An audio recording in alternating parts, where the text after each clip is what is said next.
Episode 116.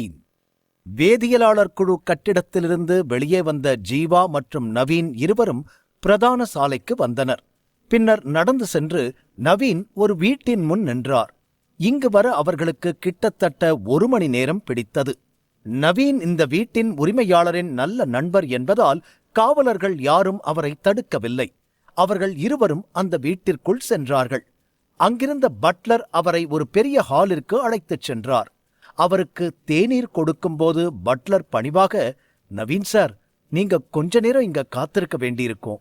Sir பயிற்சியில இருக்காரு என கூறினார். No problem. அவர் பயிற்சியை முடிக்கிற வரைக்கும் நாங்க 2 பேரும் இங்கேயே வெயிட் பண்றோம் என சொல்லி நவீன் தலையசைத்தார். குழு தலைவரான நவீன் தனது நண்பரின் பழக்க வழக்கங்களைப் பற்றி நன்கு அறிந்திருந்தார். பயிற்சியின் நடுவில் உள்ள எவரையும் அவர் சந்திக்க மாட்டார் என நவீனுக்கு நன்றாகத் தெரியும். எனவே அவர் பட்லருடன் கைகுலுக்கி அவரை வெளியேறச் சொன்னார். பின்னர் ஜீவாவை பார்த்து, கெமிஸ்ட் ஜீவா, வாங்க, இங்க உட்காருங்க, கொஞ்ச நேரத்துல அவர் வந்துருவாரு என்றார் நவீன். என தலையை ஆட்டி ஜீவா உட்கார்ந்து சுற்றி பார்க்கத் தொடங்கினான். வெளியே ஒரு பெரிய முற்றம் இருந்தது. எல்லாம் புதிதாக வடிவமைக்கப்பட்ட எளிமையான முறையில்தான் இருந்தது. ஆனால் பார்க்க மிகவும் அழகாக இருந்தது.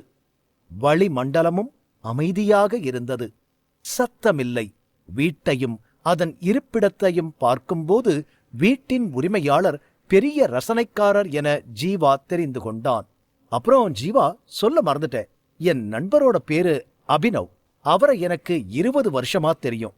எனக்கு தெரிஞ்ச வரைக்கும் அவர் தன்னோட முழு வாழ்க்கையையும் ஈட்டியின் பாலா நுட்பத்திற்கு அர்ப்பணிச்சிருக்காரு.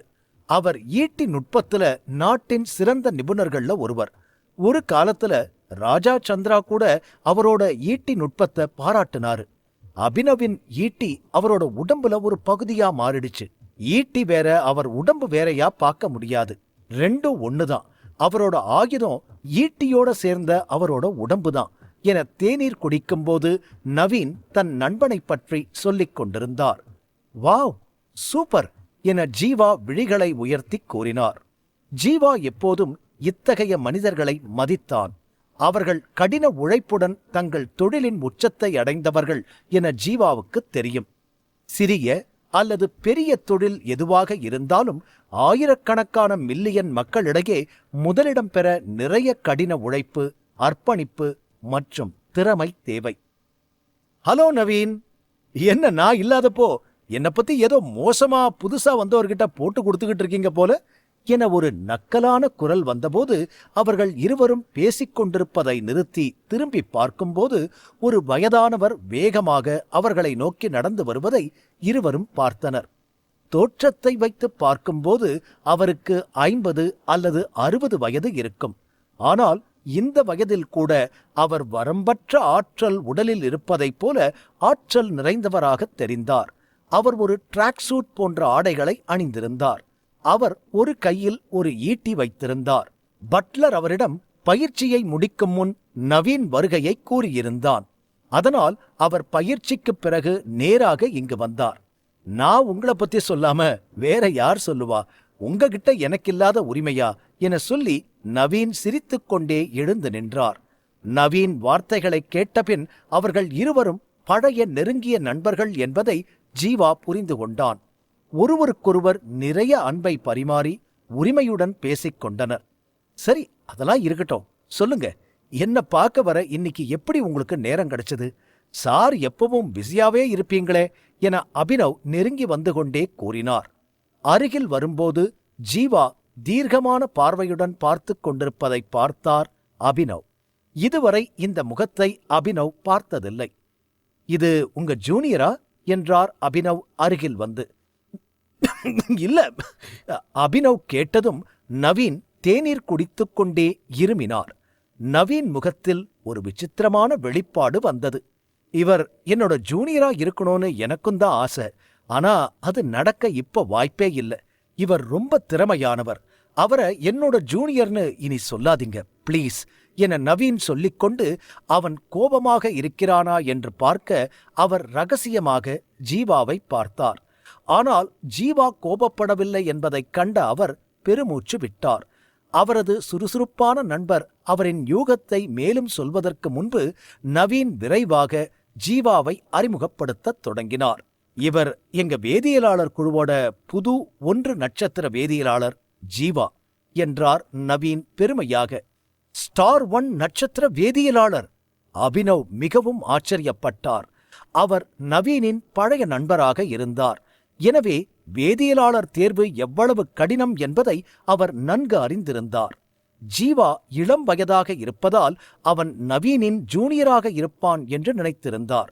ஆனால் அவர் உத்தியோகபூர்வ வேதியியலாளராக இருந்திருக்கலாம் என ஒருபோதும் அவர் மனதில் நினைக்கவில்லை.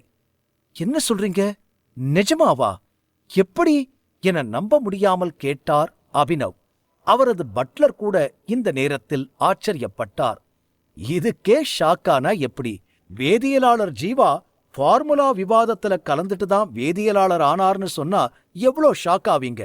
அவர் வாயிலிருந்து ஒரு வார்த்தை கூட வெளியே வராம கிட்டத்தட்ட 10 வேதியியலாளர்களை ஒரே ஆளா தோற்கடிச்சிட்டாரு. எல்லா மருந்தும் தயாரிப்பது எப்படி என்று தெரிஞ்ச வேதியியலாளர் முழு நகரத்திலையும் யாரும் இல்ல. ஆனா ஜீவாவுக்கு அந்த திறமை இருக்கிறத நானே கண்ணால பார்த்தேன் என நவீன் கூறினார். இப்போது அபினவ் தனது சுய நினைவை இழந்து விட்டது போல் ஆனார். என்னது? ஃபார்முலா விவாதமா? அவர் ஒரு வேதியியலாளராக இருக்கவில்லை என்றாலும் அவர் இந்த தேர்வை பற்றி நவீனிடமிருந்து கேள்விப்பட்டிருந்தார்.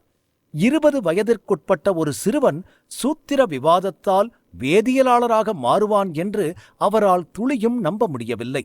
ஜீவா உடனடியாக மறுத்து தன்னடக்கத்துடன் பேசினான். ஓ, இல்ல, நவீன் சார் என்னை ரொம்ப பாராட்டுறாருன்னு நினைக்கிறேன். அப்படி எதுவும் இல்ல. மருத்துவத்தின் நுட்பத்தை பத்தி எனக்கு கொஞ்சம் தெரியும். உண்மைய சொன்னா நான் இன்னும் மருந்து தயாரிக்கிறதுல ஜூனியர் தான் என்றான் ஜீவா. ஜீவா இப்போது மனதிலிருந்து உண்மையைச் சொல்லிக் கொண்டிருந்தான். மாய நூலகத்தின் காரணமாக மட்டுமே அவன் ஃபார்முலா விவாதத்தை வெல்ல முடிந்தது. ஜீவா உண்மையில் ஒரு மாத்திரை புல்லட் தயாரிக்கச் சென்றால் அடிப்படை மாத்திரை புல்லட் கூட அவனால் தயாரிக்க முடியாது. பின்னர் அவர்கள் மூவரும் நீண்ட நேரமாக இப்படியே பேசிக்கொண்டே இருந்தார்கள். எப்படியாவது இம்ப்ரெஸ் செய்ய நவீன் தனது நண்பருக்கு முன்னால் அவனை புகழ்ந்து பேசுவதை ஜீவா அறிந்திருந்தான். எனவே அந்த அபினவ் நவீன் பேச்சில் ஈர்க்கப்பட்டு ஒரு ஈட்டியை எவ்வாறு இயக்குவது என்று ஜீவாவுக்கு சொல்லித்தர முன்வருவார். சிறிது நேரம் இப்படி பேசிய பிறகு நவீன் ஒரு புன்னகையுடன், உண்மையா நான் உங்ககிட்ட ஒரு உதவி கேட்க வந்திருக்கேன் என இறுதியாக கூறினார் நவீன். அப்படியா? சரி சொல்லுங்க, என்ன உதவி என அபினவ் கேட்டார். அது ஒண்ணு இல்ல, ஜீவா ஈட்டி நுட்பத்தில் ஆர்வமா இருக்காரு. உங்களுக்கு நேரம் இருந்தா ஜீவாவுக்கு உங்களால முடிஞ்ச உதவிய பண்ணுங்க. ஈட்டி பத்தி ஜீவா கேட்கும்போது எனக்கு உங்களை தவிர யாரும் ஞாபகம் வரல. அதான் நேரா ஜீவாவை இங்க கூட்டிட்டு வந்துட்டேன் என நவீன் முழு விஷயத்தையும் எடுத்துக் கூறினார். அபினவ் அவரிடமிருந்து இந்த வார்த்தையை கேட்பதில் மிகவும் மகிழ்ச்சியடைந்தார். ஓ, வேதியியலாளர் ஜீவா ஒரு ஈட்டி நிபுணரா? ரொம்ப நல்லது என தலையசைத்தார் அபினவ். அபினவ் ஈட்டியை பயன்படுத்துவதில் பைத்தியம் பிடித்த ஒருவர். மேலும் அவர் மற்ற நிபுணர்களுடன் பயிற்சி செய்வதை விரும்பினார். அதிலும் ஜீவா இத்தகைய சிறு வயதில் வேதியியலாளராக மாறியதால் ஜீவாவுக்கு ஈட்டியின் திறமையும் இருக்க வேண்டும் என்று அவர் நினைத்தார். அத்தகைய திறமையான நபருடன் பயிற்சி செய்த பின் அவர் மகிழ்ச்சியாக உணருவார் என்பதால் இதற்கு ஒப்புக்கொள்ள முடிவு செய்தார். அபினவ் சில முட்டாள்தனங்களை செய்யச் சொல்லவோ அல்லது சண்டையிடச் சொல்லவோ கேட்பதற்கு முன்பு ஜீவா அதை தெளிவுபடுத்தினான். அப்புறம் இன்னொரு விஷயமும் நான் சொல்லிடுறேன். நான் இதுக்கு முன்னால ஈட்டி எரிஞ்சதில்ல என்றான் ஜீவா. பழைய ஜீவா தனது கவனத்தை மற்றும் கடின உழைப்பை தனது அளவை அதிகரிக்க அர்ப்பணித்திருந்தான். அவனது கடின உழைப்பால்தான் அவன் அத்தகைய சிறு வயதில் 3வது நிலையை அடைய முடிந்தது. எனவே அவனுக்கு ஈட்டியை கற்றுக்கொள்ளவோ பயன்படுத்தவோ வாய்ப்பு கிடைக்கவில்லை. ஜீவாவை பொறுத்தவரை அவன் வந்த உலகம் ஒரு ஈட்டியை பயன்படுத்த வேண்டிய அவசியம் இருக்கவில்லை. அதனால்தான் அவன் இதற்கு முன் ஒருபோதும் ஈட்டியை தொடவில்லை. என்னது, ஈட்டி எறிய தெரியாதா என இதைக் கேட்டு அபினவ் மிகவும் ஆச்சரியப்பட்டார். ஜீவா ஒருபோதும் ஈட்டியை கற்றுக்கொள்ளவில்லை என்றால் அவனுடன் ஒருவருக்கொருவர் என்ன பேசுவது என அபினவ் யோசித்தார். நவீனும் அபினவின் பட்லரும் கூட ஒரே இடத்தில் நின்று உறைந்தனர். ஈட்டியின் கையேடு பற்றி ஜீவா நவீனிடம் கேட்டபோது அவன் ஈட்டியின் அடிப்படைகளை அறிந்திருக்க வேண்டும் என்று நினைத்தார். அதனால்தான் அவர்கள் இருவரும் ஒருவருக்கொருவர் பேச வேண்டும் என்று அவர் அபினவிடம் கூறினார். இதன் மூலம் ஜீவாவின் மரியாதையும் காப்பாற்றப்படும். மேலும் ஜீவா அவன் கற்றுக்கொள்ள வேண்டியதை கற்றுக்கொள்வான் என நவீன் நினைத்தார். ஆனால் இப்போது அவன் ஒருபோதும் ஒரு ஈட்டியை பயன்படுத்த கற்றுக்கொள்ளவில்லை என்பதை அறிந்து கொண்டு அதிர்ச்சியானார். என்ன செய்வது? இப்போது இந்த சூழ்நிலையை எவ்வாறு கையாள்வது என நவீன் புரியாமல் குழம்பினார். ஒரு ஈட்டியை பயன்படுத்தக்கூட ஜீவா இன்னமும் கற்றுக்கொள்ளவில்லை என நவீன் முன்பே அறிந்திருந்தால் அவர் அமைதியாக அவனை ஒரு சாதாரண ஈட்டி ஆசிரியரிடம் அழைத்துச் சென்றிருப்பார். இதுபோன்ற ஒரு சிறிய விஷயத்திற்காக அவர் தனது நண்பரை தொந்தரவு செய்ய வந்திருக்க மாட்டார். இருவரும் தன்னை பார்த்து கொண்டிருப்பதை ஜீவா இப்போது கவனித்தான். எனவே தனது உண்மையான நோக்கத்தை கூறுவது சிறந்தது என்று அவன் நினைத்து பேச ஆரம்பித்தான். நான் இன்னொரு உண்மையை சொல்லணும்னா, என்னோட ஸ்டூடெண்ட் ஒரு ஈட்டி வீரன். அவன் ஜாவலின் எப்படி வீசணும்னு கத்துக்க ஆசைப்படுறான். அதுக்காகத்தான் நான் அதை தெரிஞ்சுக்க வந்தேன். நான் சில நகர்வுகளை உங்ககிட்ட இருந்து கத்துக்கிட்டேன்னா ஈஸியா என் ஸ்டூடெண்ட்டுக்கு சொல்லி தந்துருவேன் என்றான் ஜீவா. இதை கேட்டபின் அபினவ் தடுமாறினார். அவர் மிகவும் ஆச்சரியப்பட்டார். அவர் நேராக நிற்பதே கடினமாக இருந்தது. ஜீவாவை பார்க்கும்போது அவருக்கு ஒரே வியப்பாக இருந்தது. இப்ப நீங்க ஈட்டியோட நகர்வை கத்துக்கிட்டு அதை உங்க ஸ்டூடெண்ட்டுக்கு சொல்லித் தருவீங்களா என குழப்பமாக கேட்டார் அபினவ். இது எவ்வளவு வேடிக்கையானது! கத்தியைப் பற்றி கற்றுக்கொள்ள 1 மாதம், கோடரியைப் பற்றி கற்றுக்கொள்ள 1 வருடம் மற்றும் ஒரு ஈட்டியைப் பற்றி கற்றுக்கொள்ள வாழ்நாள் வரை கூட ஆகலாம். குழந்தை பருவத்திலிருந்தே ஈட்டியை பயன்படுத்தி எத்தனை பேர் சிறப்பாக கற்றுக்கொள்ளத் தொடங்கினர் என்று தெரியவில்லை. ஆனால் ஒருவன் வாழ்நாள் முழுவதும் கடினமாக உழைத்த பிறகும் அவன் ஒருபோதும் ஒரு நிபுணராக மாற முடியாது. அவர் எப்படி இவ்வளவு அதிகமான நம்பிக்கையில் இருக்கிறார்? ஈட்டியை இயக்குவது எளிது என்று நினைத்து விட்டாரா என நினைத்து அபினவின் முகம் கோபத்துடன் சிவப்பு நிறமாக மாறத் தொடங்கியது. அவரது மனதில் உருவாக்கப்பட்ட ஜீவாவின் நல்ல எண்ணம் இப்போது மோசமடையத் தொடங்கியது. அவர் தனது வாழ்நாள் முழுவதும் ஜாவலினுக்கு பயிற்சி அளித்து வந்தார். இப்போது ஜாவலின் தனது வாழ்க்கையின் ஒரு பகுதியாகவே மாறிவிட்டது. அவர் விடுபடுவதைப் பற்றி கூட யோசிக்க முடியவில்லை. யார் ஒருவர் தனது கலையை சிறியதாக கருதினாலும் அவர் மிகவும் கோபப்படுவார். ஈற்றர்களைப் பற்றி அவருக்கு பல விஷயம் தெரியும். அதனால் அவர் தனது மாணவர்களுக்கு ஒரு ஈட்டியை எவ்வாறு பயன்படுத்துவது என்று கற்பிக்க விரும்பினார். ஆனால் ஈட்டி நுட்பத்தின் இந்த வகையான அவமானத்தை அவர் ஒருபோதும் பொறுத்துக் கொள்ள மாட்டார். ஜீவா வேதியியலாளராக இல்லாதிருந்தால், அவரது பழைய நண்பர் நவீன் இங்கு அழைத்து வரவில்லை என்றால் அவர் ஜீவாவை எப்போதோ தனது வீட்டை விட்டு வெளியே எறிந்திருப்பார். இருந்தாலும் இப்போது தனது கோபத்தை கட்டுப்படுத்தி, ஜாவலின் கத்துக்கிறதும் அதை பயிற்சி செய்யறதும் ரொம்ப கஷ்டம். அதுவும் இவ்ளோ ஷார்ட் டைம்ல ஜாவலின் பேசிக் கூட உங்களால கத்துக்க முடியாது.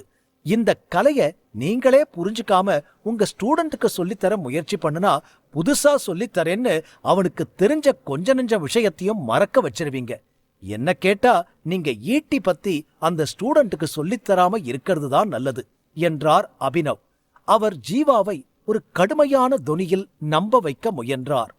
அபினவின் முகத்தில் கோபத்தை பார்த்து அவரிடமிருந்து ஈட்டியைப் பற்றி எதுவும் கற்றுக்கொள்ள முடியாது என்று ஜீவா புரிந்து கொண்டான். எனவே அவன் வேறு வழியைப் பற்றி சிந்திக்கத் தொடங்கினான். பின் தயக்கத்துடன், நீங்க சொல்ற மாதிரி ஒரு ஜாவலின் எறிவது ரொம்ப கஷ்டமாதான் இருக்கணும். சரி, ஒரு விஷயத்தை மட்டும் எனக்கு சொல்லுங்க. ஜாவலின் நுட்பத்தை பத்தி உங்ககிட்ட ஏதாச்சும் புத்தகம் இருக்கா? இருந்தா எனக்கு அதை காட்ட முடியுமா என கேட்டான் ஜீவா. என்னது, புத்தகங்களை பார்க்கணுமா என அபினவ் புருவத்தை உயர்த்தி கேட்டார். ஸ்பியர் டிரைவிங் ஒரு சண்டை நுட்பமாக இருந்தது. ஜாவலின் ஒவ்வொரு இயக்கத்தையும் சரியாக கற்றுக்கொள்ள ஒரு நிபுணரின் வழிகாட்டுதல் தேவைப்பட்டது. நீண்டகாலமாக பயிற்சி பெற்ற பின்னரே ஒருவர் ஒரு ஈட்டியை சரியாக பயன்படுத்த கற்றுக்கொள்ள முடியும். புத்தகங்களை படிப்பதன் மூலம் ஒரு ஜாவலின் வீச முடியும் என இருந்தால் எல்லோரும் ஒரு நிபுணராக மாறமாட்டார்களா என்ன? பின் ஏன் இவ்வளவு பேர் இப்படி கடுமையான பயிற்சி செய்ய வேண்டும்? ஜீவா பேசுவது ஒன்னும் தெரியாத குழந்தை போல் இருந்தது. அபினவ் இப்போது ஜீவாவை ஒரு வடிகட்டிய முட்டாள் போல் பார்த்தார். எபிசோட் 117. அபினவிற்கு ஜீவா என்ன செய்ய விரும்புகிறான் என்பதை இன்னும் புரிந்து கொள்ள முடியவில்லை. ஆனால் ஜீவா தனது முந்தைய பிடிவாதத்தையாவது விட்டுவிட்டதைக் கண்டதும் அவர் நிம்மதி பெருமூச்சு விட்டு, நிச்சயமா இத பத்தின புத்தகம் எல்லாம் என்கிட்ட நிறைய இருக்கு, அந்த புத்தகங்களை நீங்களே படிச்சு தெரிஞ்சுக்கிறது தான் நல்லது என்றார் ஜீவாவை பார்த்து. அதுலயும் காற்றை துளைக்கும் நுட்பம் பத்தின புக்கு எவ்வளவு கஷ்டமானதுன்னு நீங்களே பாருங்க. அப்பதான் அவசரப்பட்டு யாரையும் அந்த நுட்பத்தை பயன்படுத்தக்கூடாதுன்னு ஏன் அறிவுரை சொல்றாங்கன்னு அப்பதான் புரியும். வாங்க, நான் உங்களை என் ஆபீஸ்க்கு கூட்டிட்டு போறேன் என சொல்லிக்கொண்டு அபினவ் எழுந்து நின்றார். தேங்க்ஸ் சார் என ஜீவாவும் தலையை ஆட்டினான். நவீன், நீங்களும் வாங்க என் கூட என செய்கை செய்து அபினவ் சொல்ல, நான் வராமையா, வாங்க போலாம் என நவீன் சொல்லி எழுந்து நின்றார். அபினவ் ஒரு சிறந்த ஈட்டி எறிதல் நிபுணர். அதனால்தான் ஈட்டி நுட்பத்துடன் தொடர்புடைய ஒவ்வொரு எழுத்தாளரின் புத்தகத்தையும் அவர் வீட்டில் சேகரித்து வைத்திருந்தார். ஈட்டியின் அடிப்படை புத்தகங்களை வெளியாட்களிடம் காண்பிப்பதில் எந்த பிரச்சனையும் இல்லை என்பதால் அபினவ் அந்த புத்தகங்களை காட்ட சம்மதித்தார். எல்லாவற்றிற்கும் மேலாக அந்த புத்தகங்கள் அவரது குடும்பத்தின் ரகசிய நுட்பங்களை கொஞ்சம் கூட வெளிப்படுத்தாது. ஈட்டி நுட்பமும் மற்ற போர் நுட்பங்களைப் போலவே இருந்தது. அதை கற்றுக்கொள்ள பல ஆண்டுகள் ஆனது. அதையும் விட ஒவ்வொரு போர் நுட்பத்தையும் கற்றுக்கொள்வதற்கு அதிக நேரமாகும்.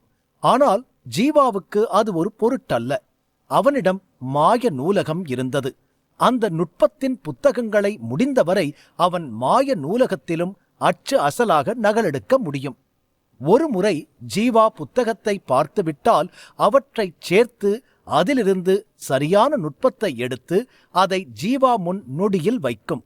அவன் அந்த நுட்பத்தை சரியான முறையில் பிழையின்றி பெற்றபின் ஜீவாவுக்கு அதை கற்றுக்கொள்ள அதிக நேரம் எடுக்காது. அபினவ் முன்னால் செல்ல ஜீவாவும் நவீனும் அவரை பின்தொடர்ந்தனர். இதுதான் என்னோட ஆபீஸ். இந்த நாட்டுல அடிப்படை ஈட்டி நுட்பத்துல எழுதின ஒவ்வொரு புத்தகத்தையும் நீங்க இங்க பார்க்கலாம். அப்புறம் நான் ஸ்பெஷலா சில கலெக்ஷனையும் ஆர்டர் பண்ணிருக்கேன், அதுவும் இங்க இருக்கு என்றார் அபினவ். மூவரும் அபினவ் அலுவலகத்தை அடைந்ததும் அபினவ் பெருமையுடன் தன் நூலகத்தை காட்டிக் கூறினார். இந்த புத்தகங்களை சேகரிக்க அவர் நிறைய பணம் செலவழித்துள்ளார். இந்த புத்தகங்கள் அவரது திறமையை மேம்படுத்த பெரிதும் உதவியது. ஜீவா காற்றை துளைக்கும் நுட்பம் பற்றிய புத்தகங்கள் இருப்பதையும் பார்த்தான். இந்த அடிப்படை புத்தகங்களால் 7 முதல் 8 ரேக்குகள் நிரப்பப்பட்டிருந்தது. சில புத்தகங்களை படிக்க ஜீவாவுக்கு அதிக நேரம் தேவைப்படும் என அபினவ் அறிந்திருந்தார். ஆனால் அவன் அதை படிக்கும் வரை அவர் காத்திருக்க விரும்பவில்லை. அதனால் அவர் மற்ற அறையை நோக்கி நவீனிடம் சுட்டிக்காட்டி பேச ஆரம்பித்தார். நவீன், ரொம்ப நாளுக்கு அப்புறம் நீங்க என்ன பார்க்க வந்திருக்கீங்க. ஜீவா இங்க புக்க படிச்சுக்கிட்டு இருக்கட்டும், அது வரைக்கும் நாம ஒரு சின்ன வாக்கிங் போயிட்டு வரலாம் என அபினவ் சொல்ல, கண்டிப்பா என நவீனும் சொல்லி தலையசைத்தார். பின் இருவரும் அலுவலகத்தை விட்டு வெளியே சென்றனர். அவர்கள் சென்ற பிறகு ஜீவா ஆழ்ந்த மூச்சு விட்டு சுற்றியும் பார்த்தான். யாரும் இல்ல.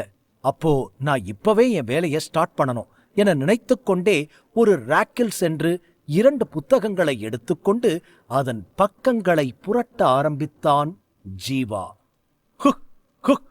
பக்கங்களை புரட்டும் சத்தத்துடன் ஜல்லிக்கட்டு புத்தகங்கள் ஒவ்வொன்றாக பதிவாகின. அவனது மனதில் சில புத்தகங்கள் நுட்பத்தின் முக்கிய கருத்துக்களை உள்ளடக்கியதாக இருந்தது. சில பொதுவாக பயன்படுத்தப்படும் நகர்வுகள் மற்றும் சில சர்ஃப் அடிப்படைகளை உள்ளடக்கிய புத்தகமும் இருந்தது.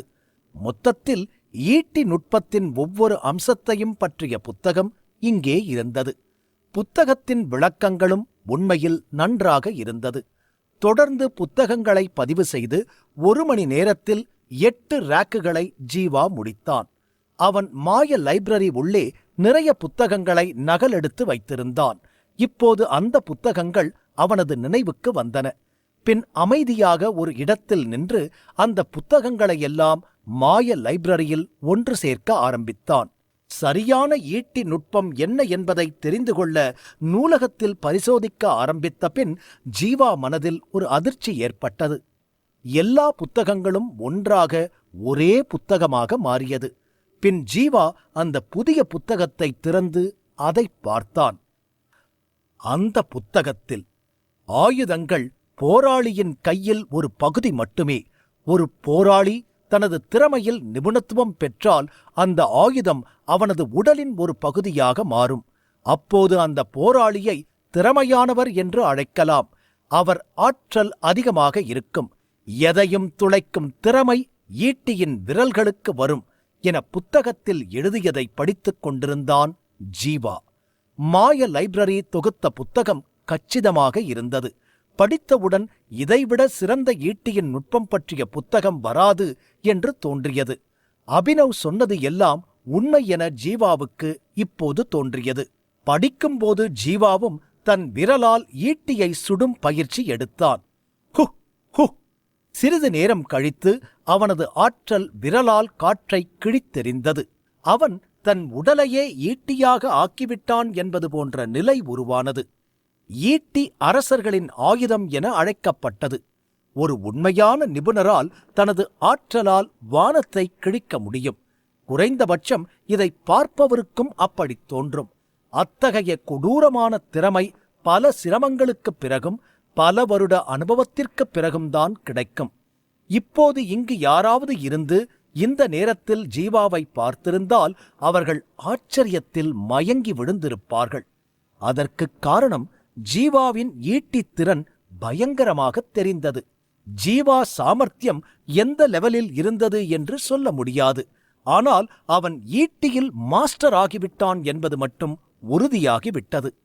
இந்த நேரத்தில் ஜீவாவை பார்க்கும் எதிரில் இருப்பவர் யாராக இருந்தாலும் ஓடிப்போயிருப்பார்கள். அவனது விரலின் சாமர்த்தியம் எதிரில் இருப்பவரின் நம்பிக்கையை அசைக்க போதுமானதாக இருந்தது. ஆனால் ஜீவா தனக்குள் நடக்கும் மாற்றத்தை அறியாத அளவுக்கு புத்தகத்தில் மூழ்கியிருந்தான். படித்துவிட்டு விரலால் தானாக பயிற்சி செய்து கொண்டிருந்தான். ஒன்றன் பின் ஒன்றாக அவன் விரலிலிருந்து ஆற்றல் வெளிப்பட்டுக் கொண்டிருந்தது. மேலும் விரலின் முன் தரையில் ஒன்றன் பின் ஒன்றாக சிறிய துளைகள் விழுந்தன. பின் விபரீதத்தை உணர்ந்து ஜீவா அவன் ஆற்றலை கட்டுப்படுத்தினான்.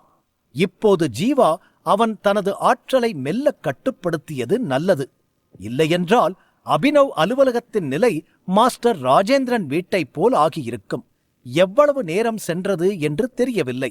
ஜீவா முழுவதும் பயிற்சியில் மூழ்கியிருந்தான். பின் அவன் பயிற்சியை நிறுத்தி, ஓ வாவ், என்னோட பயிற்சி அதுக்குள்ள முடிஞ்சிருச்சா என நெஞ்சை தடவிக்கொண்டு முணுமுணுத்தான் ஜீவா. அவன் மிகவும் மகிழ்ச்சியாக உணர்ந்தான். சிறிது நேரத்தில் அவன் ஈட்டி நுட்பத்தின் முழு கலையையும் கற்றுக்கொண்டான்.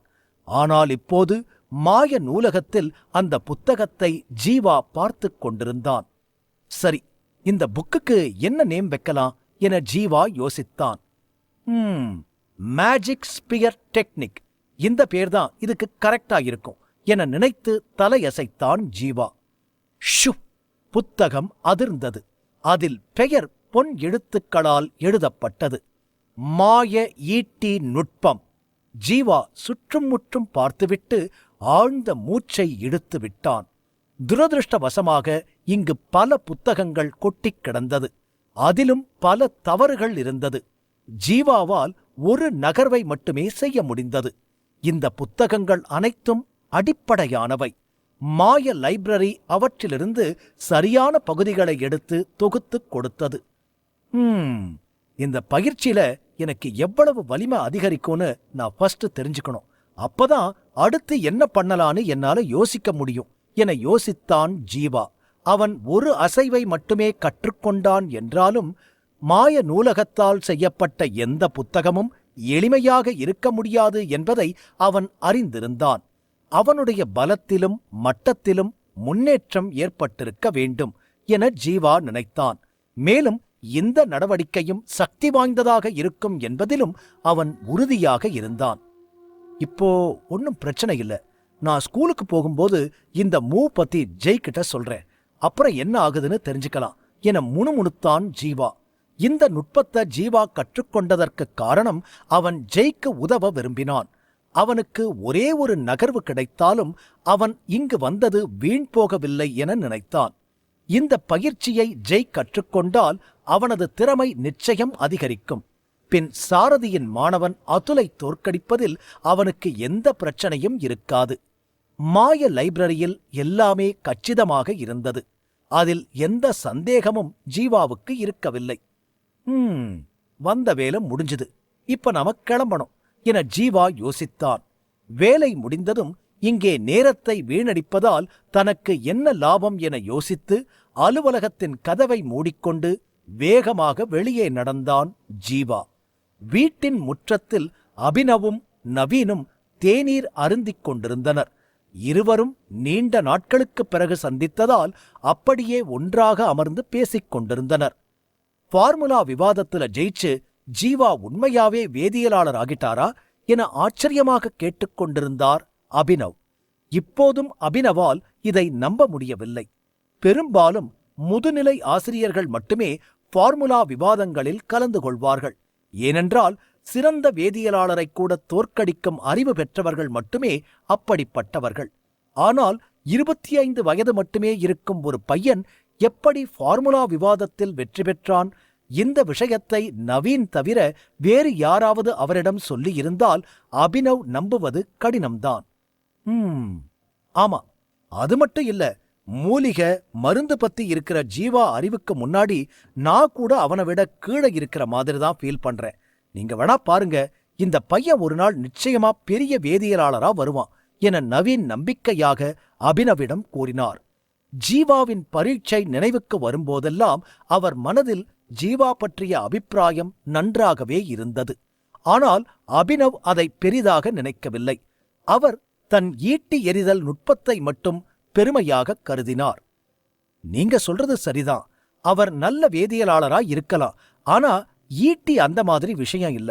இது சாதாரண விளையாட்டு இல்லைன்னு முதல்ல அவர் தெரிஞ்சுக்கணும். நீங்களே கொஞ்சம் யோசிச்சு பாருங்க.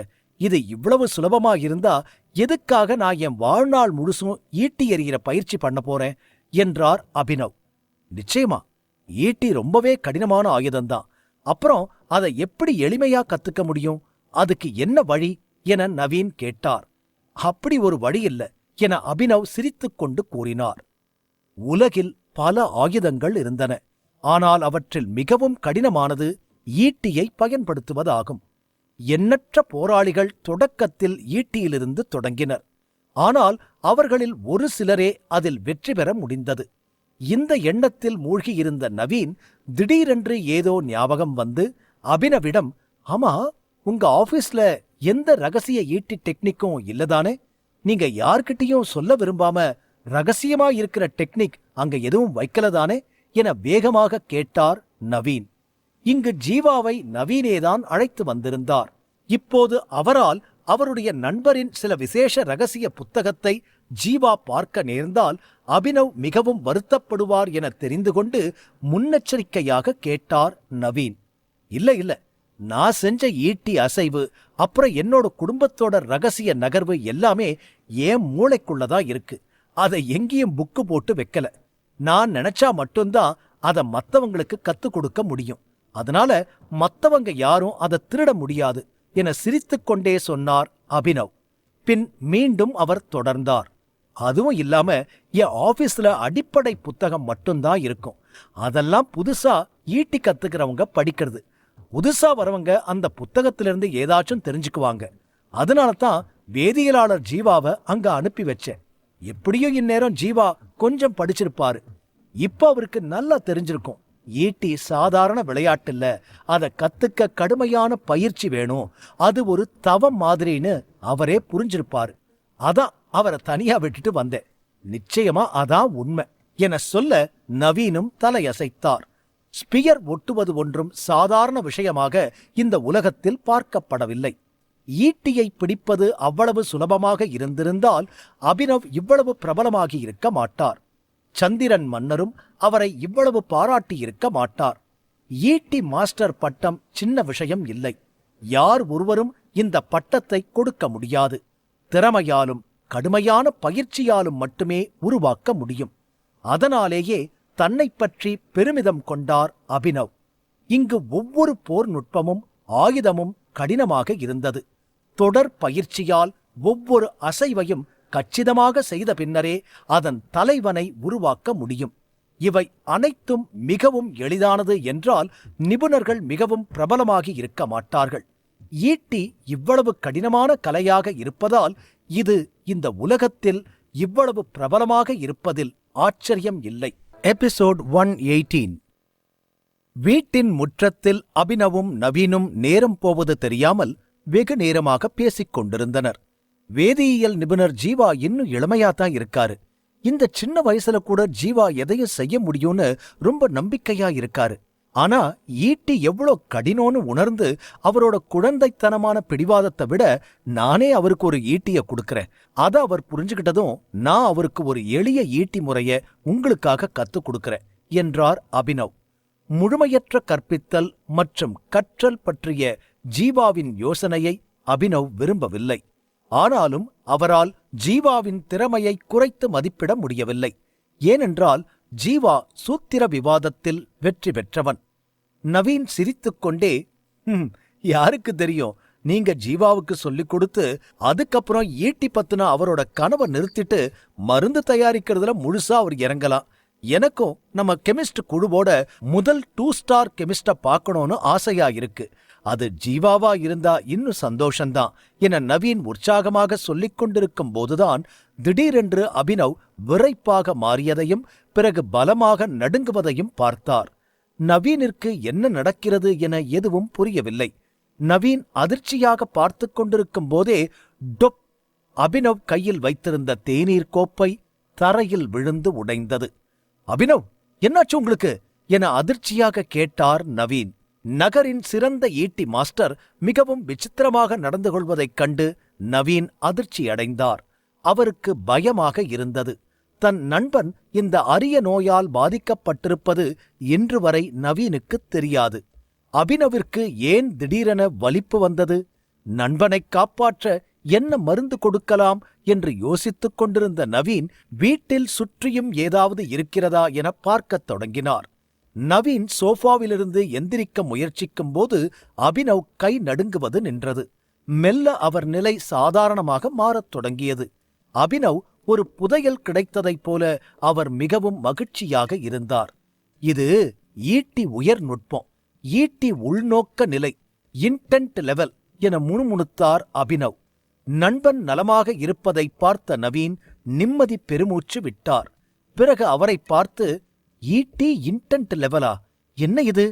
ஈட்டியின் உள்நோக்கம் அப்படின்னா என அபினவ் முணுமுணுப்பதை பார்த்த நவீன் ஆச்சரியமாக கேட்டார்.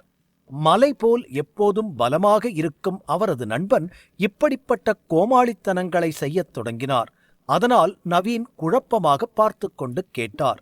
நவீன் குழப்பத்தை பார்த்த அபினவ் விளக்கமாகச் சொல்லத் தொடங்கினார். வாள் வீச்சில தேர்ச்சி அடைகிறவங்க வாள் சிறப்பு நோக்கத்தை உருவாக்க முடியும். அதே மாதிரி ஈட்டியில தேர்ச்சி அடைகிறவங்கனால மட்டும்தான் சிறப்பு ஈட்டி நோக்கத்தை உருவாக்க முடியும். கடந்த சில வருஷமா நான் என் மனச இத உருவாக்க மட்டும்தான் தயார் பண்ணிக்கிட்டு இருக்கேன். ஆனா இன்னைக்கு வரைக்கும் என்னால இந்த வேலையை செய்ய முடியல. அப்படி இருந்தும் என்னால நம்ப முடியாத ஒரு விஷயம், இந்த ஈட்டியோட சிறப்பு நுட்பம் என் வீட்டுக்குள்ள இப்ப வந்துருச்சு. எனக்கு முன்னால வேற யாரோ அந்த நிலைய அடைஞ்சிட்டாங்க. அதனாலதான் என் உணர்வு என்ன உலுக்கி எடுத்துருச்சு ஒரு நிமிஷத்துல என அபினவ் கூறினார். பின் உடனே எழுந்து நின்று எலும்புக்காக மோப்பம் பிடிக்கும் நாய் போல எதையோ தேடிக்கொண்டு வீட்டுக்குள் செல்ல ஆரம்பித்தார். ஒருவர் ஈட்டி எண்ணத்தை உண்டாக்கினால் அந்த நபர் ஈட்டியால் என்ன செய்தாலும் அது ஒரு நகர்வாகி விடும். அபினவ் எப்போதும் அத்தகைய நிலையை அடைய விரும்பினார். ஆனால் அவருக்கு அந்த வாய்ப்பு கிடைக்கவில்லை. அவர் அந்த வாய்ப்பை பெறுவதற்கு முன் இப்படி ஒரு மாஸ்டர் தன் வீட்டிற்கு வருவார் என்று அவர் கனவில் கூட நினைத்திருக்கவில்லை. ஆனால் அது யார் என இப்போது வரை அபினவ் அறிவுக்கு எட்டவில்லை. இருவரும் அந்த மாஸ்டர் யார் என கண்டுபிடிக்க வீட்டிற்குள் சென்றனர். உள்ளே நுழையும் போது வழியில் வந்து கொண்டிருந்த ஜீவாவை பார்த்தனர். ஜீவா இந்த நேரத்தில் அலுவலகத்தை விட்டு வெளியே வந்து கொண்டிருந்தான். ஜீவா, அவர் எங்க இருக்காரு? நீங்க அவரை பாத்தீங்களா என ஜீவா எதுவும் சொல்லும் முன் அபினவ் அவனிடம் பரபரப்பாக கேட்டார். யார கேக்குறீங்க? புரியலையே என குழப்பமாக கேட்டான் ஜீவா. அபினவ் என்ன பேசுகிறார் என்று ஜீவாவுக்கு தெரியவில்லை. மேஜிக் ஸ்பியர் டெக்னிக் படிப்பதில் மும்முரமாக இருந்த அவன் வெளியில் நடக்கும் எதையும் கவனிக்கவில்லை. ஆனாலும் யாராவது நுழைந்தார்களா என்பது போல் அபினவ் கேட்பது ஜீவாவுக்கு புரியவில்லை. நான் இங்க ரொம்ப கூர்மையான ஈட்டி நோக்கத்தை உணர்ந்தேன். ஆனா அப்படி இங்க யாரும் இல்லையா என அபினவ் முணுமுணுத்தார். ஜீவாவுக்கு தான் என்ன சொல்கிறோம் என புரியவில்லை என்பதை பார்த்த அபினவ் அதனால் அவரே சுற்றியும் பார்க்கத் தொடங்கினார். ஆனால் அங்கு யாரும் இல்லை. நவீனும் ஒன்றும் புரியாமல் அபினவை பார்த்து, நீங்க இத பத்தியே அதிகமா யோசிக்கிறதுனாலதான் உங்களுக்கு இது மாதிரி விஷயம் எல்லாம் தோணுது போல, இதெல்லாம் உங்க கற்பனையா இருக்குமோ என நவீன் அபினவிடம் கேட்டார். அவருடைய நண்பன் இரவும் பகலும் ஈட்டி நுட்பத்தை மட்டுமே நினைத்து கனவு கண்டு கொண்டிருந்தார். இப்போது பகலில் கூட அவரது நண்பருக்கு கனவு வர ஆரம்பித்து விட்டது என நினைத்தார் நவீன். ஏனென்றால் நவீனும் அதே இடத்தில்தான் அமர்ந்திருந்தார். ஆனால் அவருக்கு ஒன்றும் தெரியவில்லை. ஆனால் அபினவ் உறுதியாக இருந்தார். என்னோட சொந்த ஈட்டி எண்ணத்தை உருவாக்க நான் இன்னும் 1 அடி தூரத்துல தான் இருக்கேன். 1 நிமிஷத்துக்கு முன்னாடி நான் இங்க ஈட்டி எண்ணம் அதிகமாகிறத ஃபீல் பண்ணுனேன். அதுல எனக்கு எந்த சந்தேகமும் இல்ல. இங்க ஏதோ நடந்திருக்கு, அது வேணா நிச்சயம் என அபினவ் திட்டவட்டமாக கூறினார். அவர் தினமும் ஈட்டி நுட்பத்தை பற்றி யோசித்து படித்தார். பிறகு எப்படி அவரிடமிருந்து நோக்கத்தை அடையாளம் காண்பதில் தவறு இருக்க முடியும் என நவீனும் இப்போது புரிந்து கொண்டார். இங்க என்ன நடக்குது? 2 பேரும் என்ன பேசுறாங்க? யார பத்தி பேசுறாங்கன்னு ஒன்னும் புரியலையே என ஜீவா நினைத்து புரியாமல் முழித்தான். இருவரும் ஏதோ கடவுளை பார்த்தது போல் பரபரப்பாக பேசிக் கொண்டிருந்தனர். ஜீவாவுக்கு இந்த ஈட்டி நுட்பத்தின் உச்ச நிலை பற்றி எதுவும் தெரியாததால் அபினவ் சொன்னதைப் பற்றி அவனால் யோசிக்க கூட முடியவில்லை. ஜீவா இதுவரை எந்த புத்தகங்களை படித்திருந்தாலும் அவை அனைத்தும் அடிப்படையானவை. ஆனால் ஈட்டி நோக்கம் அநேகமாக ஒரு உயர்மட்ட தலைப்பு. எனவே அவர்களில் யாரும் அதைப் பற்றி எழுதவில்லை. அதனால்தான் ஜீவாவுக்கு ஈட்டி இன்டென்ட் பற்றி எதுவும் தெரியவில்லை. ஜீவா ஒன்றும் புரியாமல் முழிப்பதைப் பார்த்த அபினவ் அவன் அருகில் சென்று, ஈட்டி எறிதல் அப்படிங்கிறது மனதின் ஒரு நிலை. அதுல போராளி ஈட்டிய பத்தி நல்லா புரிஞ்சுக்கணும் என அபினவ் தெளிவாக கூற ஆரம்பித்தார்.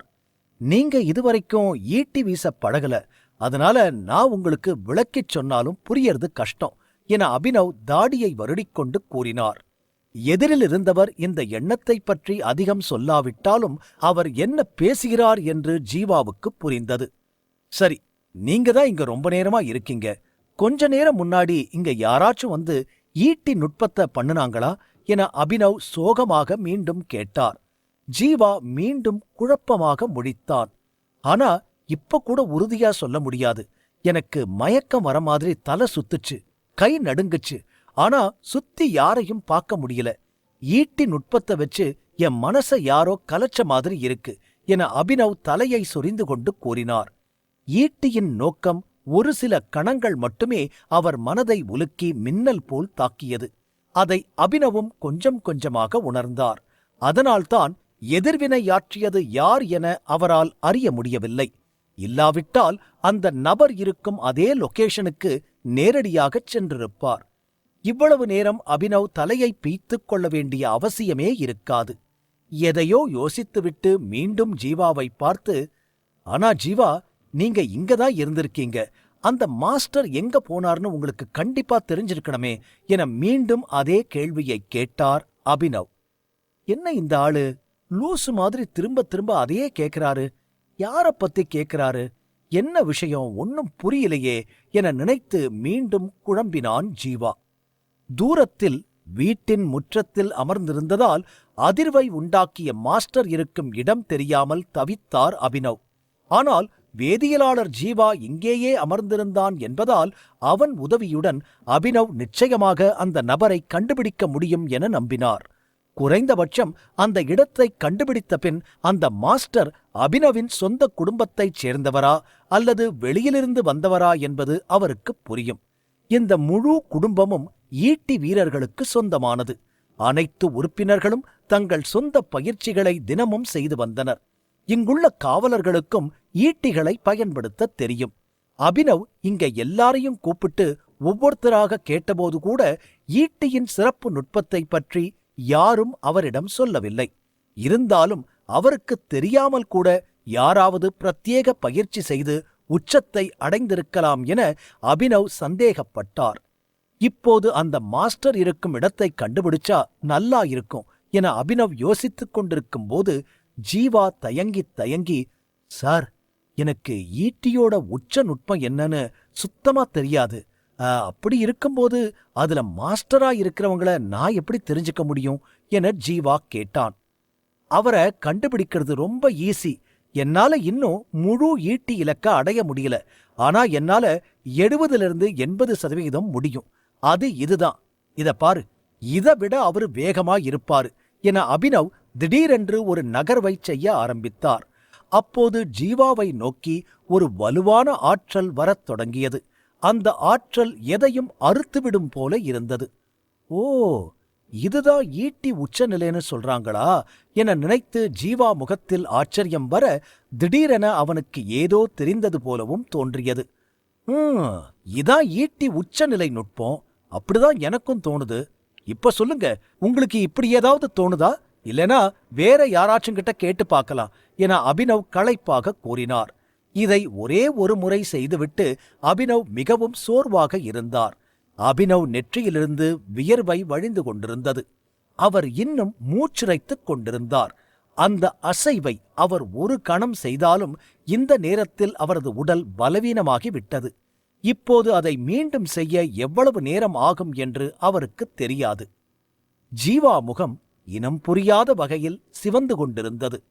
நீங்க பேசுறது ஈட்டி உச்ச நுட்பமா?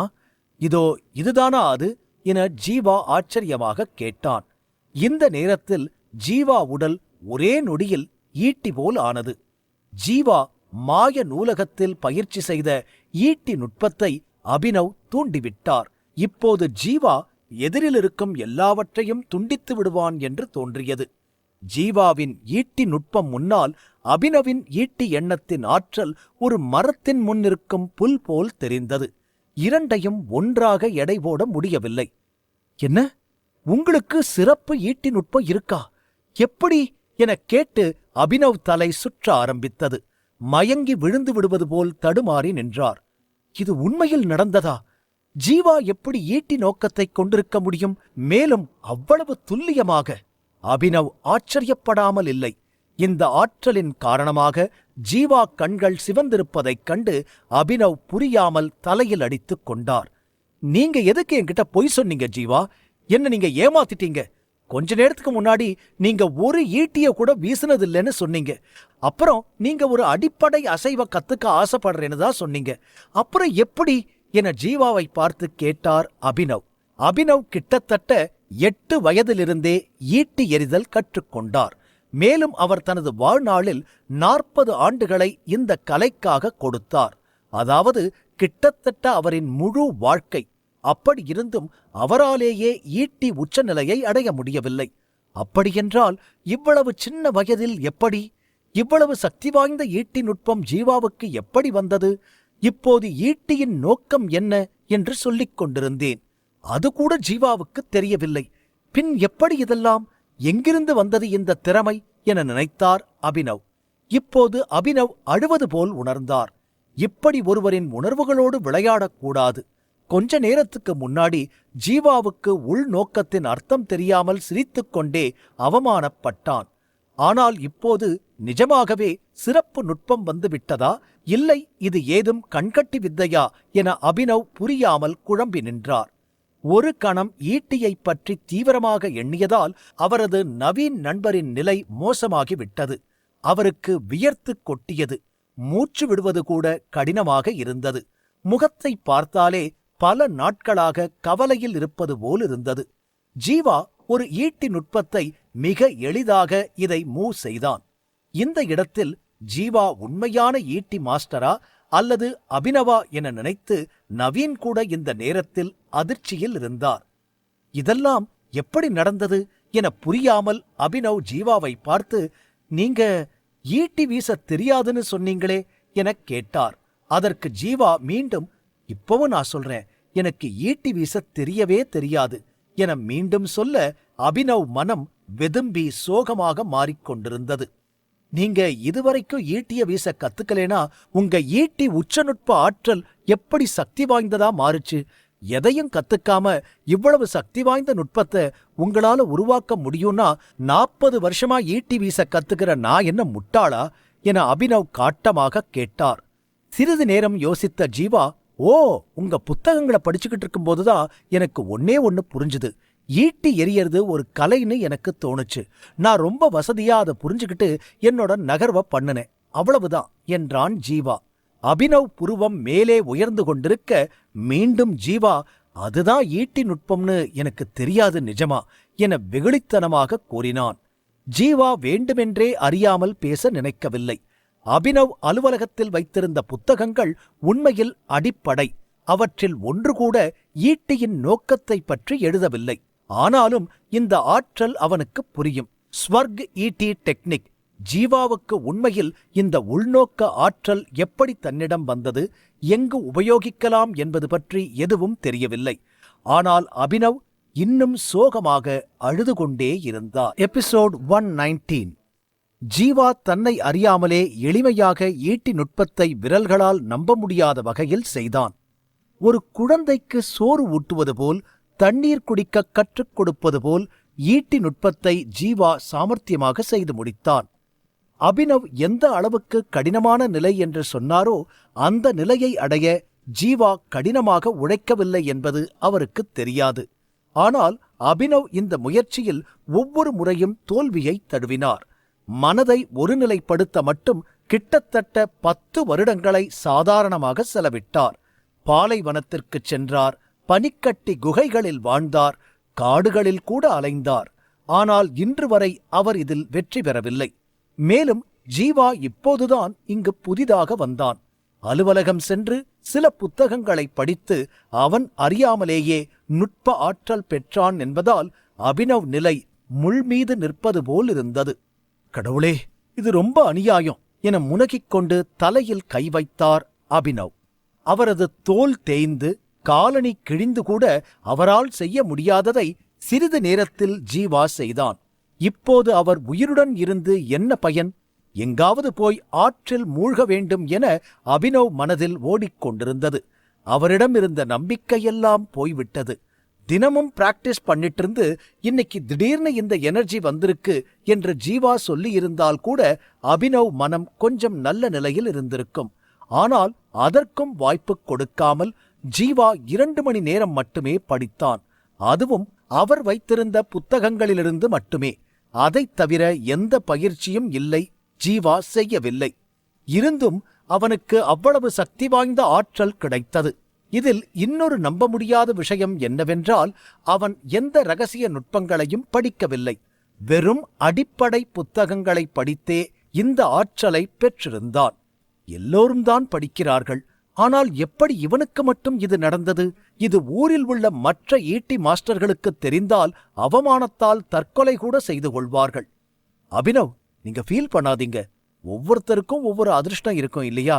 ஒருவேளை வேதியியலாளர் ஜீவாவுக்கு அதிர்ஷ்டம் மாதிரி இது கிடைச்சிருக்கலாம். அதனாலதான் ஈட்டி நுட்பத்தை இவ்ளோ சீக்கிரம் ரீச் பண்ணிட்டாரு என தன் நண்பன் சோகமாக இருப்பதை பார்த்த நவீன் அவருக்கு ஆறுதல் கூற முயன்றார். நீங்க சொல்ற மாதிரி கூட இருக்கலாம் என சொல்லி அபினவ் மெல்ல தலையசைத்தார். அபினவ் ஒரு சிறந்த ஈட்டி நிபுணராக இருந்தார். அதனால் மனதை திடப்படுத்தி மீண்டும் மனதை நிலைப்படுத்தினார். இத்தனை வருடங்கள் கடினமாக உழைத்ததால் இந்த இரும்பு போன்ற உறுதி அவருக்கு கிடைத்திருந்தது. ஆனாலும் அவர் சோகமாக இருந்தார். அவர் இப்போது கூட அழுது கொண்டு இருப்பது போல் இருந்தார். அபினவ் மேற்கொண்டு எதுவும் பேசும் முன் ஜீவா வேகமாக, சார், எனக்கு இப்ப கூட எதுவும் புரியல. என்கிட்ட என் சிறப்பு நுட்பம் இருக்கு. எனக்கு நிஜமா தெரியல. நீங்க எதை வச்சு அப்படி சொல்றீங்க என ஜீவா விசித்திரமான பார்வையுடன் கேட்க மீண்டும் ஒரு அதிர்ச்சி வந்தது போல் ஆனார் அபினவ். தன் உடைந்த இதயத்தை தேய்த்துக் கொண்டு ஜீவாவிடம் மெல்ல பேச ஆரம்பித்தார். ஈட்டியோட சிறப்பு நுட்பங்கிறது ஈட்டிய பயன்படுத்துறத பத்தி மனசால புரிஞ்சுக்கிறது தான். இந்த நிலையை அடைஞ்சிட்டா ஈட்டி உடல்ல ஒரு அங்கமா மாறி இருக்கும். ஈட்டிய வச்சு அந்த போராளி என்ன செஞ்சாலும் அது அவன் உடலோட ஒரு அங்கமாதான் இருக்கும். இது ஈட்டி உத்தியின் உச்ச நிலையை அடையும் போதுதான் நடக்கும் என அபினவ் கூறினார். இதைக் கேட்ட ஜீவா மிகவும் மகிழ்ச்சியடைந்தான். சூப்பர், அப்ப என் ஸ்டூடெண்ட் ஜெய்க்கும் இந்த நுட்பம் கிடைச்சா அவன் கண்டிப்பா போட்டியில ஜெயிச்சிருவான் என ஜீவா வெளியில் கேட்கும்படி முணுமுணுத்தான். ஏனெனில் இப்போது அவன் ஈட்டியின் நுட்பம் மிகவும் சக்தி வாய்ந்ததாக இருந்தது. அதனால் மீண்டும் பள்ளிக்குச் சென்று அவன் மாணவன் ஜெய்க்கும் இதை அப்படியே கற்றுக் கொடுக்க வேண்டும் என்று நினைத்தான். இந்த நிலையை அவன் கற்றுக்கொண்டால் பெரிய நகர்வு இருந்தால் கூட எதிர் அணியில் அவனை அடிக்க முடியாது. உன் ஸ்டூடெண்ட்டுக்கு இந்த நிலையை கத்துத்தரப் போறியா என கேட்டு அதிர்ந்து போனார் அபினவ். புத்தகங்களை படித்துத்தான் இந்த நிலையை கற்றுக்கொண்ட ஒரு சிலர் போல் எல்லோரும் திறமைசாலிகளாக இருக்க முடியுமா? இதை எப்படி ஜீவா கற்றுத்தர முடியும் என குழம்பிப் போய் அபினவ் ஜீவாவிடம் விளக்க விரும்பினார். இது நல்ல யோசனை அல்ல என ஜீவாவுக்கு புரிய வைக்க நினைத்தார் அபினவ். ஆனால் எங்கிருந்து பேச்சை தொடங்குவது என்று அவருக்கு தெரியவில்லை. ஆமா சார், இந்த நுட்பத்தை நான் கூட புக்கில இருந்து தான் கத்துக்கிட்டேன். ஆனா அது இவ்ளோ பெரிய விஷயமா இருக்கும்னு எனக்கு அப்ப தெரியல. ஆனா நீங்க ஒரு கிரேட் மாஸ்டர். நான் இப்ப எப்படி சொல்லித் தரணும்னு எனக்கு கொஞ்சம் அட்வைஸ் பண்ணுங்க என கையை விரித்துக் கொண்டு கேட்டான் ஜீவா. ஜீவாவுக்கு உண்மையில் ஈட்டி இன்டென்ட் என்னவென்று தெரியவில்லை. அதனால்தான் அவனுக்கு இது பெரிய ஆச்சரியமாக இருக்கவில்லை. ஏனெனில் இந்த நகர்வை மாய லைப்ரரி தான் செய்தது. அதனால் இதைப் பற்றி மாஸ்டரிடம் கேட்டான் ஜீவா. அபினவ் நாட்டின் நன்கு அறியப்பட்ட ஈட்டி எறிதல் மாஸ்டர். அவர் நிச்சயமாக இந்த நடவடிக்கையின் நன்மை தீமைகளை சொல்ல முடியும் என நம்பினான் ஜீவா. நீங்க உங்க ஸ்டூடெண்ட்டுக்கு கத்துத்தரத்துக்கு முன்னாடி உங்களுக்கு என்ன நுட்பம் தெரியும், அதுவும் முறையா தெரியுமான்னு நான் கொஞ்சம் பாக்குறேன். ஏன்னா நீங்க புக்க படிச்சுதான் இந்த நுட்பத்தை தெரிஞ்சிருக்கீங்க. ஆனா உங்க ஆற்றல் நல்லாதான் இருக்கு. உங்கள மாதிரி புக்க படிச்சே ஈட்டி நுட்பத்துல உச்ச நிலையை அடைகிற ஜீனியஸ் எல்லாம் ரொம்ப குறைவுதான். அதனால உங்க பெர்ஃபார்மன்ஸ நான் கொஞ்சம் பாக்குறேன் என அபினவ் ஜீவாவை பார்த்து தலையசைத்துச் சொல்லி பின் தன் வேலைக்காரனை ஈட்டிகளை கொண்டு வரச் சொன்னார். விரைவில் வேலைக்காரன் 2 ஈட்டிகளை கொண்டு வந்தான். எந்த ஆற்றலோட சக்தியையும் சரிபார்க்க சிறந்த ஒரே வழி, கெமிஸ்ட் ஜீவா உங்க செயலை காட்டுங்க என கர்ஜிக்கும் குரலில் கூறினார் அபினவ். அபினவ் ஈட்டியை கையில் பிடித்தவுடன் அவரது ஆளுமை மாறியது. அவரை பார்க்க ஏதோ உக்கிரமான காட்டு மிருகம் தூக்கத்திலிருந்து எழுந்தது போலிருந்தது. அவன் மனதில் இருந்தது எதிரே இருப்பவனின் சக்தி வாய்ந்த ஆற்றல் என்றாலும் அவரது ஈட்டியின் சக்தி மற்றும் இயக்கம் ஜீவாவை விட பெரியதாக இருக்கும் என அபினவ் நினைத்தார். ஜீவா ஒரு புதிய நகர்வை செய்தாலும் அவர் தனது அனுபவத்தால் அதை சமாளிக்க முடியும் என நம்பினார். ஜீவா தனது நகர்வை முயற்சிக்க விரும்பினான். முதல் முறையாக ஜீவாவும் இப்போது ஈட்டியை பிடித்தான். இன்று வரை அவன் வாழ்நாளில் ஈட்டியை பிடித்ததில்லை. இருந்தாலும் இந்த ஈட்டி அவனுடைய கைக்காக மட்டும் செய்யப்பட்டது போல் கச்சிதமாக பொருந்தியது. நான் ஆரம்பிக்கிறேன் என்றான் ஜீவா. அவனது ஆற்றல் அதிகரித்து அவன் மேலும் பலம் வாய்ந்தவன் போல் தோற்றமளித்தான். ஒரு ஈட்டி மாஸ்டரின் நகர்வுக்கு எந்த விதத்திலேயும் ஜீவா நகர்வு சளைத்ததாக இருக்கவில்லை. ஆற்றல் முன்னோக்கி வர ஜீவாவின் ஈட்டி அவனது கையிலிருந்து நீண்டது. ஆயிரக்கணக்கான புத்தகங்களை படித்த பிறகு அவன் இந்த நுட்பத்தை உருவாக்கினான். அனைத்து சிக்கலான நுட்பங்களும் இந்த நுட்பத்தில் இணைக்கப்பட்டன. அவனது ஆற்றல் ஈட்டியின் மூலம் ஒரு புள்ளியை தாண்டிச் செல்லத் தொடங்கியது. கடலில் புயல் வந்து வானத்தை நோக்கி நகர்ந்தால் எப்படி இருக்குமோ அப்படி இருந்தது அந்த காட்சி. என்ன அது என ஆச்சரியமாக பார்த்தார் அபினவ். முன்பு அபினவ் ஜீவாவை அதிகம் கவனிக்கவில்லை. ஆனால் ஈட்டி அவரை நோக்கி நகர்வதைக் கண்டு அவரது தலைமுடி கூட எழுந்து நின்றது. மேலும் அவர் நடுங்கினார். இந்த நடவடிக்கை பார்ப்பதற்கு மிகவும் எளிமையானது மற்றும் ஒரு புதியவரால் செய்யப்பட்டதாக தோன்றியது. ஆனால் அதன் வலிமை மற்றும் ஆற்றல் இரண்டும் ஈட்டியின் ஒரு புள்ளியிலிருந்து முன்னோக்கி நகரும். இது இது இது சூப்பர் ஸ்பியர் ஆர்ட், உச்ச நிலை. அதிக நேரத்தை வீணாக்காமல் அபினவும் தன் முழு பலத்தையும் ஒரே அசைவில் செலுத்தினார். மேலும் ஜீவாவின் ஈட்டியை நோக்கி தன் ஈட்டியை நீட்டினார். அபினவ் தன் முழு பலத்தையும் பயன்படுத்திய போது அவரது நிலையும் தெரிந்தது. ஃபைட்டர் லெவல் 7 இருந்தார்.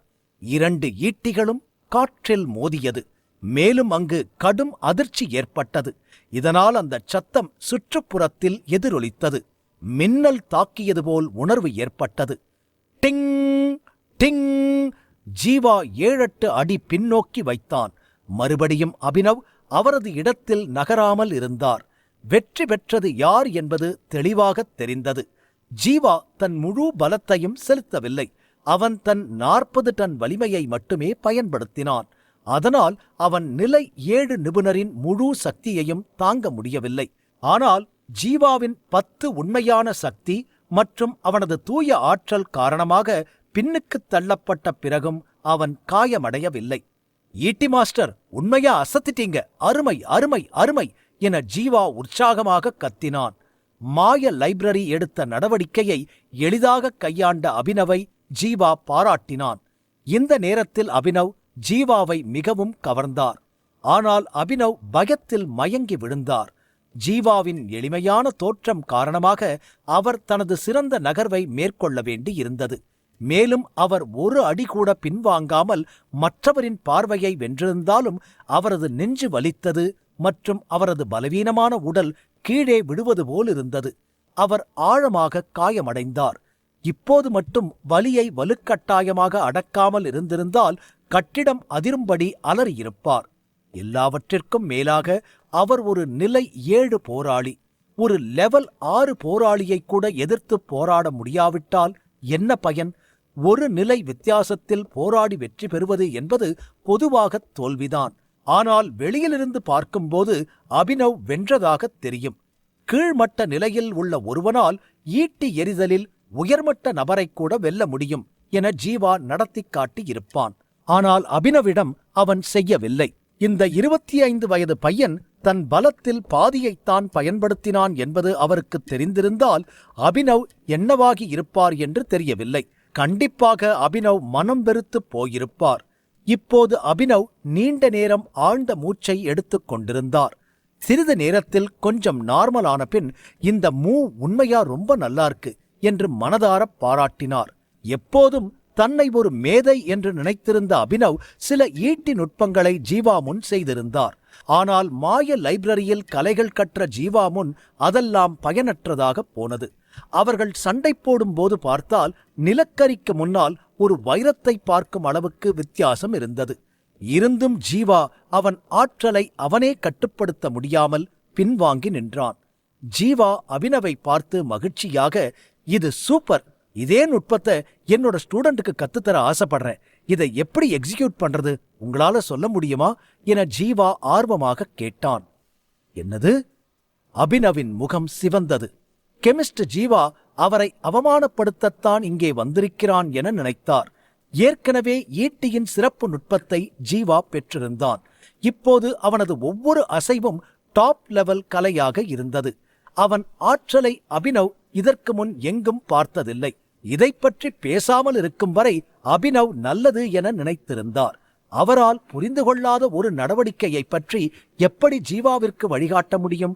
அவர் ஈட்டி மாஸ்டராக இருந்தாலும் ஜீவா எப்படி தாக்கினான் என்று அவருக்கே புரியவில்லை. இப்போது தற்கொலை செய்து கொள்ள நினைக்கும் அளவுக்கு வெட்கப்பட்டு போனார் அபினவ். இருந்தும் மனதை திடமாக்கிக் கொண்டு, இந்த நுட்பம் நல்லா இருக்கு, இதுல எந்த தப்பும் இல்ல, இத கண்டிப்பா நீங்க உங்க ஸ்டூடெண்ட்டுக்கு கத்துக் கொடுக்கலாம், இப்படி சொல்லி தன் மானத்தை காப்பாற்றிக் கொண்டார் அபினவ். இதை தவிர வேறு என்ன சொல்ல முடியும் அவரால்? 1 மணி நேரத்திற்கு முன்புதான் இந்த ஜீவாவிற்கு ஈட்டியின் நுட்பம் என்னவென்று கூட தெரியாது. அவன் ஈட்டிக் கலையை விளையாட்டாக நினைத்திருக்கிறான் என நவீனிடம் கூறினார் அபினவ். ஆனால் இப்போது அவரே ஜீவாவின் நிலைக்கு கீழே இறங்கிவிட்டார். கெமிஸ்ட் ஜீவா 2 மணி நேரம் புத்தகம் படிப்பதன் மூலம் ஈட்டி நுட்பத்தை உருவாக்க கற்றுக்கொண்டது மட்டுமல்லாமல் இப்போது தனது சொந்த சூப்பர் மூவ்களையும் செய்து காட்டினான். மறுபுறம் அபினவோ 40 வருடங்கள் கடினமாக உழைத்தும் கூட குறிப்பிட்ட நுட்பத்தை மட்டுமே அவரால் எட்ட முடிந்தது. ஒருபுறம் அபினவ் ஜீவா மீது பொறாமைப்பட்டாலும் மறுபுறம் ஜீவா மீது அவர் ஈர்க்கப்பட்டார். ஆனால் திடீரென்று அவர் மனதில் ஒரு எண்ணம் தோன்றியது. முன்னால் அவர் தனது முழு ஆற்றலையும் ஈட்டியின் முனைக்கு கொண்டு வந்தார். இது உச்ச நுட்பம் போலவே இருந்தது. அவர் ஒரு நகர்வை கற்றுக்கொண்டால் மட்டுமே அவர் ஈட்டியின் நோக்கத்தில் வெற்றி பெற முடியும். பின் சிவந்த முகத்துடன் தயக்கத்துடன் ஜீவாவை பார்த்து, கெமிஸ்ட் ஜீவா, நீங்க தப்பா எடுத்துக்கலேனா இந்த மூவ் எனக்கு சொல்லித்தர முடியுமா? நீங்க மறுக்க மாட்டீங்கன்னு நான் நம்புறேன். முடியாதுன்னு மட்டும் சொல்லிடாதீங்க என்றார் அபினவ். ஜீவா சற்று திகைத்து பின் சிரித்துக்கொண்டே, நீங்க என்கிட்ட கத்துக்க ஆசைப்படுறீங்களா? உங்களுக்கு என்கிட்ட கத்துக்கிறதுல எந்த பிரச்சனையும் இல்லைனா எனக்கும் உங்களுக்கு சொல்லித் தரதுல எந்த பிரச்சனையும் இல்லை என்றான். இருவரின் பேச்சையும் கேட்டு நவீன் தலை சுற்ற ஆரம்பித்தது. கொஞ்ச நேரம் முன் அபினவ் கிட்ட ஈட்டி கற்றுக்கொள்ள வந்த ஜீவா இப்போது அபினவிற்கு கற்றுக் கொடுக்கும் நிலைக்கு மாறியதை பார்த்து நவீன் கண்கள் நம்ப முடியாத உணர்ச்சிகளை வெளிப்படுத்தியது. எபிசோட் 120. அபினவ் இந்த வாய்ப்பை தவறவிட்டால் எல்லாம் கெட்டுவிடும் என முடிவு செய்து தன் மனதில் பட்டதை தயங்காமல் ஜீவாவிடம் கேட்டார். ஜீவாவும் தயங்காமல் சரி என தலையசைத்தான். ஜீவா மாய லைப்ரரியில் இருந்து ஈட்டி வித்தையை கற்றுக்கொண்டாலும் அதற்கான புத்தகங்கள் அபினவ் அலுவலகத்தில் மட்டுமே இருந்தது. அபினவ் அலுவலகத்திற்குள் அனுமதிக்காமல் இருந்திருந்தால் ஜீவா கண்டிப்பாக மாய லைப்ரரியில் புத்தகங்களை நகலெடுத்திருக்க முடியாது. இந்த ஒரே காரணத்திற்காக அபினவ் என்ன கேட்டாலும் அதை செய்ய வேண்டிய கட்டாயத்தில் இருந்தான் ஜீவா. அதை மனதில் வைத்து ஜீவா தயக்கமின்றி அபினவின் கோரிக்கையை ஏற்றுக்கொண்டான். ஈட்டி எறிதல் நுட்பம் முழுவதையும் ஜீவாவால் கற்பிக்க முடியாவிட்டாலும் இவ்வளவு பெரிய நுட்பத்திலிருந்து ஒரு நகர்வையாவது அவருக்கு கற்றுக் கொடுக்க முடியும் என நம்பினான். உங்ககிட்ட கத்துக்கிறதுல எனக்கு எந்த பிரச்சனையும் இல்லை. நீங்க எனக்கு கத்துக் கொடுக்க போறீங்களா இல்லையா என அபினவ் முடிவாக கேட்டார். கண்டிப்பா என புன்னகைத்து தலையசைத்தான் ஜீவா. ஜீவா கொஞ்சம் கூட யோசிக்காமல் சம்மதிப்பான் என்று அபினவ் நினைக்கவில்லை. அதனால்தான் ஜீவா ஆம் என்று சொன்னதும் அவர் கைகள் நடுங்கி கண்களிலிருந்து ஆனந்த கண்ணீர் வந்தது. வல்லுநர்கள் பெரும்பாலும் தங்கள் நுட்பங்களை தங்களுக்குள் வைத்திருந்தனர். ஆனால் ஜீவா தன் நகர்வுகளை தனக்கு கீழிருக்கும் மாணவர்களுக்கும் சேர்த்து கற்றுக் கொடுக்க நினைத்தான். ஆனால் யாரும் இப்படி நினைக்க மாட்டார்கள் என அபினவிற்கு நன்றாக தெரியும். இதற்கு யாரையும் உதாரணமாக அவர் நினைக்க வேண்டாம். அபினவ் கூட அப்படித்தான் இருந்தார். அவர் தனது நுட்பத்தை தனது மகனைத் தவிர யாரிடமும் சொன்னதில்லை. அப்படி இருந்தும் அவரிடம் இவ்வளவு பெரிய நுட்பத்தைச் சொல்ல ஜீவா மிக எளிதாக ஒப்புக்கொண்டான். இது அவனுடைய பெருந்தன்மையையும் நற்குணத்தையும் காட்டியது. சற்று தயங்கிய அபினவ், நீங்க இதுக்கு சம்மதிக்கிறது ரொம்ப ஆச்சரியமா இருக்கு. ஆனா நீங்க என்ன சொன்னாலும் என்னால இலவசமா கத்துக்க முடியாது என கூறினார் அபினவ். ஜீவா இலவசமாக கற்பிக்க ஒப்புக்கொண்டதாக அபினவ் நினைத்தார். அதனால் பதிலுக்கு எதையும் கொடுக்காமல் ஒருவரிடமிருந்து எதையாவது எதிர்பார்ப்பது சரியல்ல என்பதால் அபினவ் கொஞ்சம் தயங்கினார். அதுவும் அபினவ் இருக்கும் உயர்ந்த இடத்திற்கு இலவசமாக எதை பெற்றாலும் மரியாதையாக இருக்காது. உலகில் எங்கு பொருட்கள் இலவசமாக கிடைக்கும்? அப்படி ஒரு பொருள் கண்டுபிடிக்கப்பட்ட வாய்ப்பே இல்லை. உலகில் எல்லா பொருளுக்கும் ஒரு விலை இருந்தது.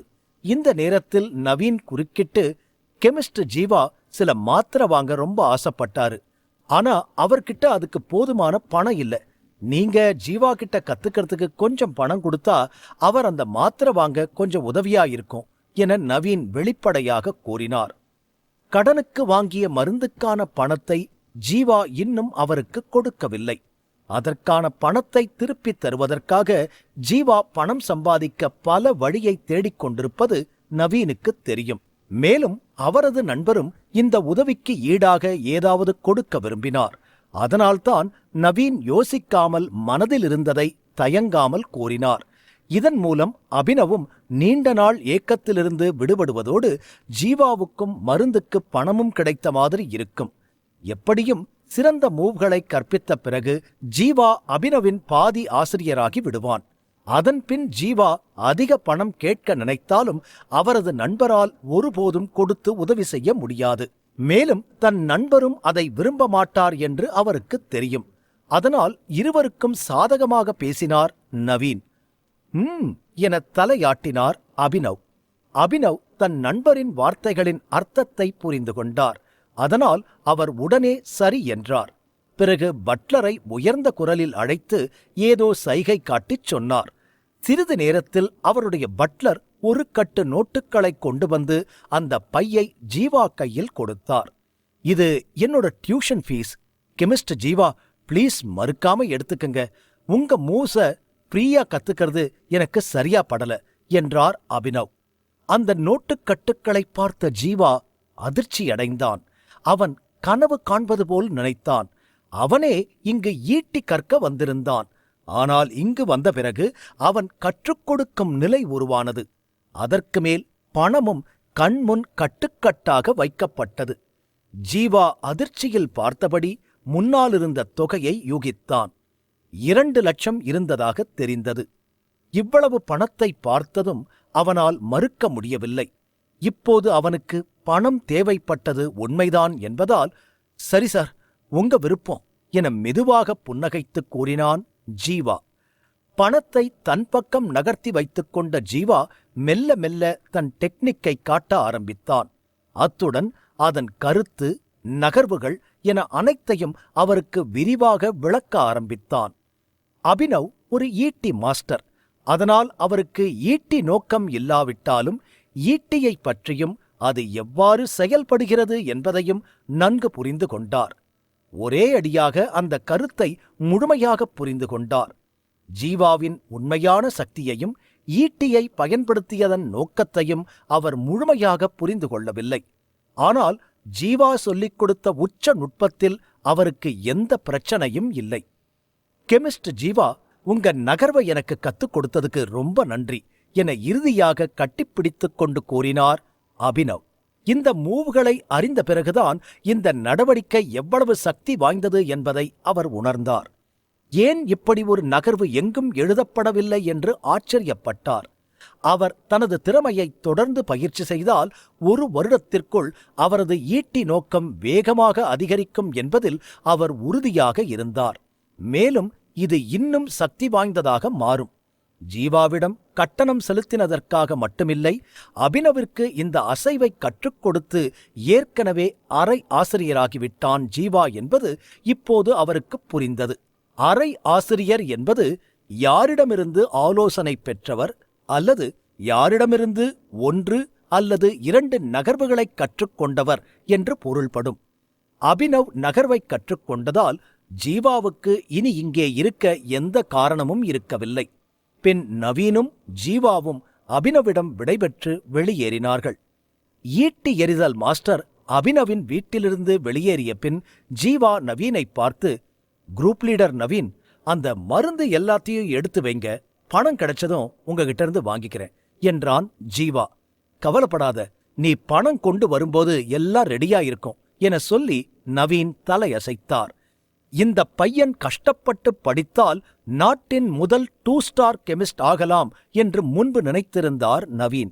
ஆனால் இப்போது இந்த எண்ணங்கள் அனைத்தும் அவன் மனதிலிருந்து மறைந்துவிட்டன. ஈட்டி எறிவது எப்படி என்று தெரியாத நிலையிலும் 2 மணி நேரத்தில் ஈட்டி எறிதல் முனைப்பை பெற்று ஒரு ஈட்டி எறிதல் மாஸ்டரைப் போலவே அபினவையும் தனது மாணவனாக மாற்றினான் ஜீவா. அத்தகைய நபர் வேதியியலாளராக மட்டும் அமர்ந்திருக்க மாட்டான். அவன் நிச்சயமாக தனது பெயரை உலகில் பிரபலமாக்குவான். இப்போ நான் மறுபடியும் ஸ்கூலுக்கு போகணும், அங்கதான் அடுத்த வேலை என ஜீவா மனதிற்குள் முணுமுணுத்தான். உடல் ஊட்டச்சத்து மருந்தையும் பல்ஸ் மாத்திரையையும் ஜீவா கையில் வைத்திருந்தான். எனவே இந்த 2ஐயும் ரிஷிக்கும் மோனாவுக்கும் கொடுக்கச் சென்றான் ஜீவா. இதனால் தனது மாணவர்கள் தங்கள் நிலையை விரைவாக மேம்படுத்த முடியும் என்று அவன் நினைத்தான். நவீனிடம் பை சொல்லிவிட்டு ஜீவா வேகமாக பள்ளியை நோக்கி நடக்க ஆரம்பித்தான். அவன் வகுப்பை அடைந்தபோது மோனா மட்டும் அமர்ந்திருந்ததைக் கண்டான். மற்ற மாணவர்கள் வகுப்பிற்கு வராதது போல் இருந்தது. மோனா, எங்க மத்தவங்க எல்லாம், நீ மட்டும்தான் இருக்கியா என குழப்பமாக அவர்கள் அனைவரும் எங்கே என ஜீவா கேட்டான். அவன் தனது மாணவர்களுக்கு உதவக்கூடிய எல்லா வழிகளையும் கண்டுபிடிக்க கடினமாக உழைத்தான். அப்படி இருக்கும்போது அந்த மாணவர்கள் பயிற்சிக்கு கூட வகுப்புக்கு வராமல் இருந்தனர். அவங்க எல்லாரும் என தயங்கிக் கொண்டு எழுந்து நின்றாள் மோனா. வகுப்பில் ஜீவாசாரை பார்த்த மோனா திடீரென்று பதறினாள். ஜீவாசார் திடீரென்று வருவார் என்று அவள் எதிர்பார்க்கவில்லை. பயந்து பின்வாங்க ஆரம்பித்தாள் மோனா. ஜீவா சார் வகுப்பிலிருந்து சென்றதும் தான் கொஞ்சம் பிஸியாக இருப்பதாகவும் அதனால் வகுப்பிற்கு வரமாட்டேன் என்றும் சொல்லியிருந்தார். அப்புறம் எப்படி இவ்ளோ சீக்கிரம் வந்தார்? அந்த மக்களின் சிறப்பு அம்சத்தை செயல்படுத்த அவர் என்ன செய்யவில்லை? அவர் அந்த வேதியியலாளர் தேர்வை கொடுத்தான். அப்புறம் இவ்வளவு பெரிய ஃபார்முலா விவாதம் கொடுத்து கெமிஸ்ட் ஆனான். இப்போது கூட ஜீவா தினமும் ஒரு மாஸ்டர் டீச்சராக நடித்துக் கொண்டிருந்தான். இதனால் மிகவும் ஜீவா சோர்வாக இருந்தான். இப்போது ஜீவாவுக்கு மிகவும் கோபம் வந்தது. இப்படி நடக்கும் என்று தெரிந்திருந்தால் அவர்களுக்காக இவ்வளவு உழைத்திருக்க மாட்டான். நேரத்தை வீணடிக்க மாட்டேன் என்று சபதம் செய்திருந்தான் ஜீவா.